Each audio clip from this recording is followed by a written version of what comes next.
Today, we are talking about one of the most unique players in college basketball, and that is Audi Crooks. She is singularly dominant on the offensive end, but there are some things that don't meet the eye always, even on defense, that are worthy of your consideration. Footwork, wow. Just clearing space, persistent engagement at her unique vantage point from the game. So let's dive into that together. We're going to watch her tape against Iowa, and we're going to show a lot of the good, some of the unique challenges, and we're going to paint a holistic picture of Audi Crooks' game. Protect our queens. Do you practice this? Was this spur of the moment? They put the ether beat on this. I started paying attention to women's basketball in a way that I never had before. In and out, crossover, she has all that in her bag. I just think that Paige is more well-rounded on both sides of the ball. It's all about her feel for the game, bro. All of these girls seem like a WA guy that got a turnaround fade in the paint. We don't need 7 games. We didn't need 6 games. We didn't need 5 games. 4. So this one was just intriguing from the standpoint of, okay. Left hand. Fast. And quick, yeah. There's a quickness to her. There's a quickness to her, honestly. When you talk about in the box, right? Like, she uses leverage incredibly well. And these are all going to be like simple post moves. Yep. So that was just a foul. Heels, duck-ins, like it's, yeah. So if you roll that back, look at the traffic she garners and how wide open her teammate gets to be as a result. Yeah. So that was the foul. The next one is 3 people guarding her, 24. Yeah. Yeah. Caused a lot of attention. So, okay, this was impressive to me. Just basic defensive stop, but watch, there are a lot of times she strings together activity on both ends of the floor that I did not anticipate. Mm-hmm. She walls. I mean, that's a wall up. Obviously not any kind of high level post player she's guarding, but then she goes on the other end, gets to the right, gets to the circle, gets a high low. You are not moving her off her spot. And she does not have a vertical leap, but what she does have is the ability to not let you move her off of her spot. Mm-hmm. So a lot. Oh yeah, we're gonna spend some time on that. I'm Dan. I'm from Illinois.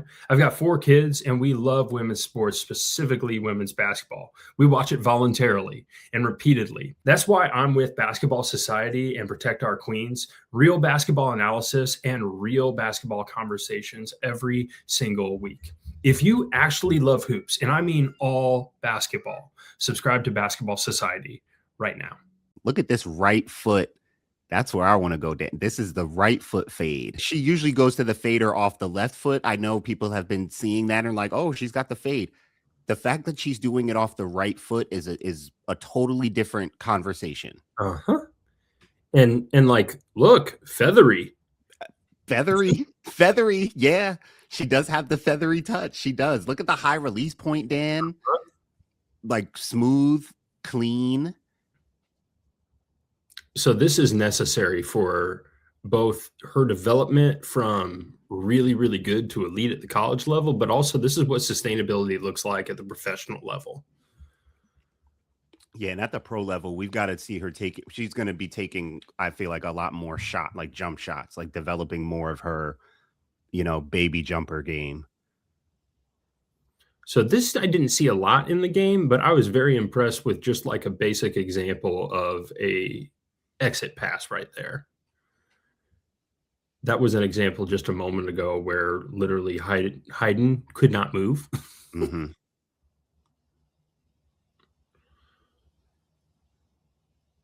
So that's a little jump ball right there. So you're looking at one of the unique challenges there, obviously, is just like she's got to clear space before she elevates for the shot. And if the defender is still there, that's something that can happen. That's right. Yeah. Look at this. Clank. Just like, no, I'm not going to be moving. But guess what? You're about to be moving. Yeah, that's a dangerous game you play behind. That is a dangerous game. But the thing that sucks if you're a defender is if you don't play that game and you front, you are not going to move her. She's just going to ask for the ball over the top. Yeah. Catch. Holy cow. So that ends in a turnover, but that was a tremendous catch. Like, she has some ability to go get the basketball now. Like, wow.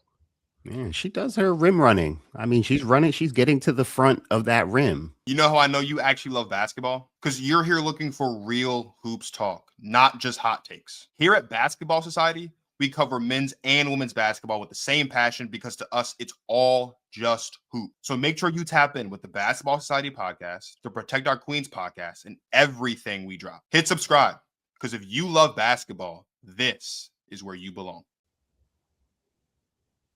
So they got the double on her. They're playing both sides there where they're just trying to prevent it from getting to her. So I just thought that was interesting from the standpoint of the offense it created just because of her gravity and then the ability to grab a rebound over Stolke and a helping guard. Yeah. I mean, if you have the ability to, because this is where we just mentioned, like if you're going to front her, you know it's going over the top. So if you have like a non-shooter or someone you can help off of defensively, you can use that person to roam and help on the backside to try to prevent that over the top pass. It's just, obviously at the pro level, she won't have that kind of like instant advantage as far as people needing to double her or front her. Here's the footwork and touch again. I mean, this part of her game, Dan, this is the part that someone's going to really want to dig into with her and like really just rep more and make this like more, even just as much of her game as the physicality and the presence down low. So she was saying, according to the announcers of this game, that this was a year one implementation piece. So she's been practicing it in the shadows, but this is the first time she's ever shot like this. And this is what we're getting on year one of pulling it out the bag. Another one of those seals, no help on the backside. Usually when she gets that deep, it's really just game over. I mean, okay, she's outside the circle now in the paint. Look, okay, high, low, spin, pivot. So a miss, but I think it's important to see the skill work that is available to her at this point. Yeah. And again, she's going to have to really work to make this really efficient at the next level. Because these a W is, I mean, and even here, that her defender there is right there still with her. So her options really have to become even sharper. Give it to her. If they're behind, it's just like, yo, look, you're too deep right now. Where are we going? Middle. I'd like to see the left hand on that too, but either way, she's going to be overpowering them. Another broadcast point in this game is she had been quoted saying, if I'm within 5 feet, it has to be a make every time. Can we go back to let's run back this sequence again. And how many times are we going to see her get the stop, run the floor, look for her, get her the bucket? I mean, she's going to but this stop, like this goes to what you mentioned before, Dan, about people going up against her. You cannot come up against her in a situation like that at all. If you're going to engage her as an offensive player when she's on defense, you cannot come like light or, like you gotta get around or precise. You better have a hard jump stop or like you got to come strong. You will not have balance if you go into her. So that's 2 shots. I think that's 2 shots drawn. And that was Hayden's 4th foul from what I understand in this game. Like early in the 3rd quarter. You're set. Sorry. You would expect her to be the fatigued person as the game goes on, but she is wearing every big on Iowa out. Yeah, that's the thing. And look, I'm sure at times she gets pretty tired, but again, she's wearing out multiple people on the other side. And she's got this unique relationship with Coach. I know I mentioned this beforehand, where she will just say, hey, it's time for me to exit. She'll sit for a minute. That's just gravity right there. So they go into a zone because they're tired of getting cooked one-on-one. Yeah, she looks exhausted. You're not going to leave Audi on the block. And so this is just the other post for Iowa State. making a Mhm. flash, and Yeah, it's you a just wide make open. that flash. Make that flash. You got opposite open. I mean, Audi's, as you put it, gravity, even on the inside, Mhm. creates openings all over the floor. Look at the right corner. Look how open the right corner is right now. I mean, the spacing, the attention on her creates so much natural spacing. Mhm. Yeah, opportunities. Opportunities are wide open. Look, 1-on-1 against Stokey. Come on. Too small. You don't even got You to say it. It's you implicit. you better buck up, bro, when you down there against her. Look at this one. Wow. So blocked and off her head. And Stokey's used to playing like really physical and Yes. right. She wants to bang. Like this isn't the style that's gonna work against in this matchup. Yeah, no, So that's that was a triple collapse, and I just thought it was worth showing. Like sometimes that's going to happen, but it requires 3 defenders to be like, she's coming, she's coming. Dig, dig, dig, dig, dig, dig, dig, dig. yeah, dig.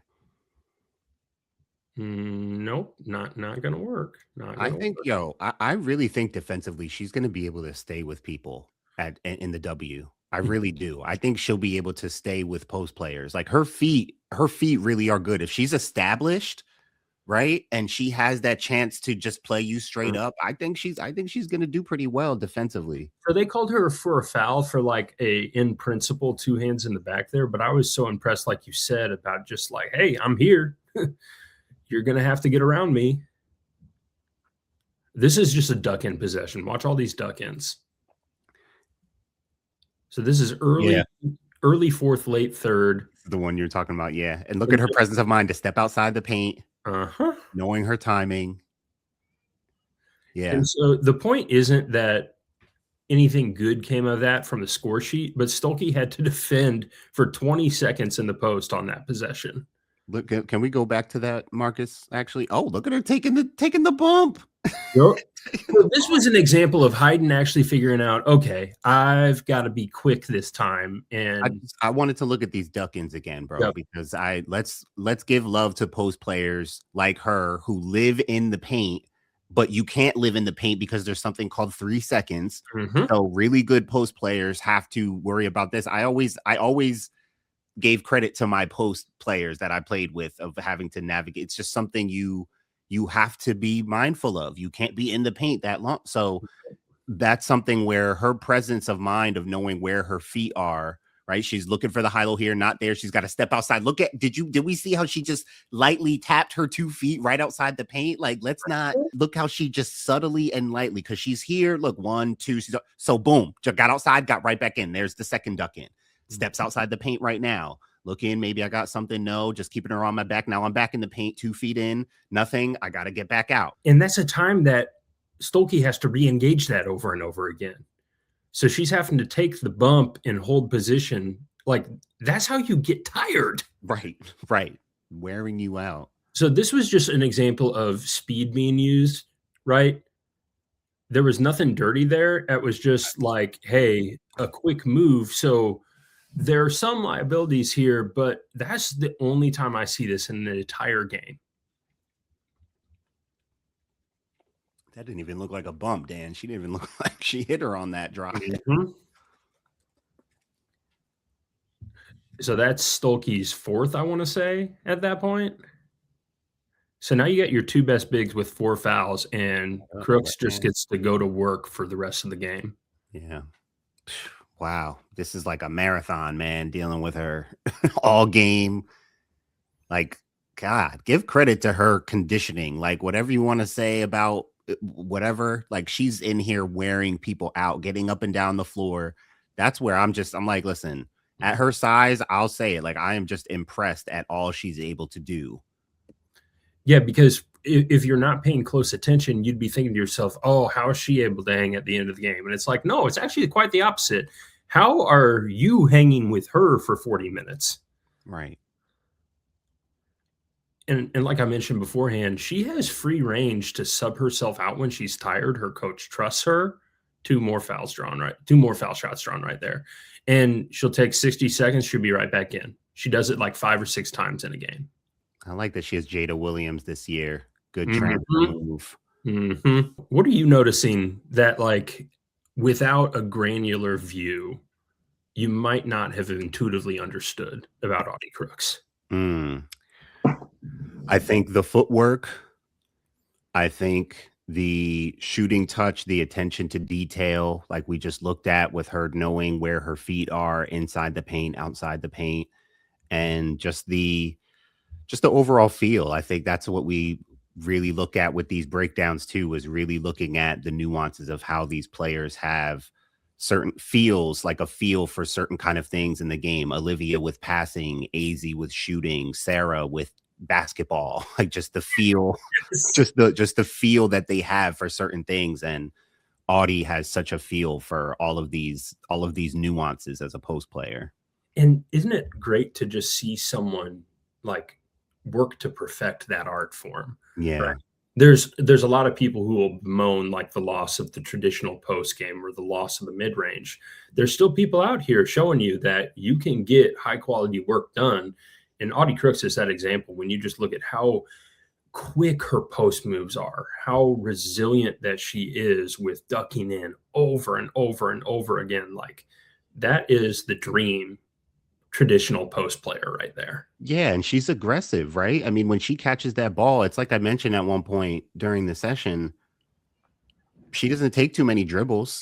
You don't see her catching and looking, and I think her passing reads are another area where I'd like to see her developed a bit more, because she does cause so much attention, and she will make reads and passes. But for the most part, when she's catching that ball or where she's getting position, she's getting it so she can score in one or two dribbles max, right? We didn't see a whole lot of dribbling and backing you down and seeing what's going on. No, she's looking to make those quick moves and decisions for scores, which is why her numbers are so gaudy.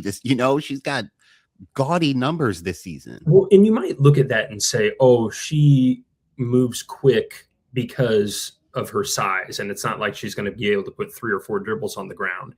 This is a lesson to all post players that if you're willing to get your work done fast, you can eat for cheap.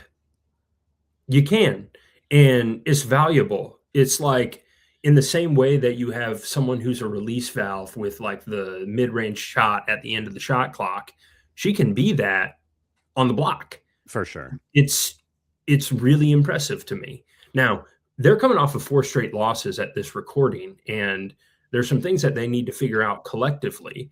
Teams are starting to scheme in new ways against her. There's a lot of tape that's out on her. So I'm interested to see what the response is from this little lull in Big 12 play that Iowa State is experiencing right now, because I think I heard recently they actually were the most watched college basketball program so far this year. Yes. Did you see that? Was that what you guys had said? Yeah. Yeah. Yeah, we were talking about that, and I think I asked you, like, had you seen that? Yeah, I saw that out online. I forget who put out that metric or that rating. It was someone put out there, but yeah, Iowa State was number 1. And man, when you're watching that game too, that's wall-to-wall seating. Like you look at some of these games and you go, oh, like look at all the empty seats, right? No, and it was a lot of red and yellow too.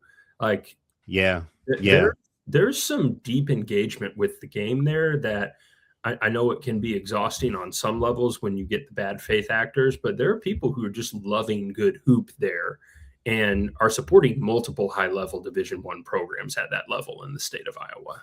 Yeah, well, I think Audi is giving them something to marvel at. We started out by saying she's one of the most unique players that we've seen. And of course, her personality helps because she's like a sweetheart and people just love her. And she's a marvel. I was talking about it on the podcast last week, how we as a fandom, we need to be marveling over some of these talents a little bit more. And I think part of it with Audi is like you're watching something that you feel like is so unique and rare. And it really is. I'm going back to your last point before we finish the breakdown about her coach and the freedom she has. I do think at the next level, we're looking at almost like a Steph Curry kind of dynamic where the coach that she plays for at the next level really needs to be invested in Yep. what she can do to contribute, like really using her in such a way that that promotes her greatness and what she can do to really help your team, even at that level. It may not look like it did in college, and it often doesn't, right? But it takes, I think that's where coaching comes in, and it takes that coach to really be bought into what she can do. Now, I would have said this about Sandy Brondello, and I don't know where Audi will ultimately go in the draft, right? But let's say she slipped into the later half of the first round and a team like the Liberty picked her up. Could you imagine the spell big for the Liberty being Audi Crooks at the beginning of her career?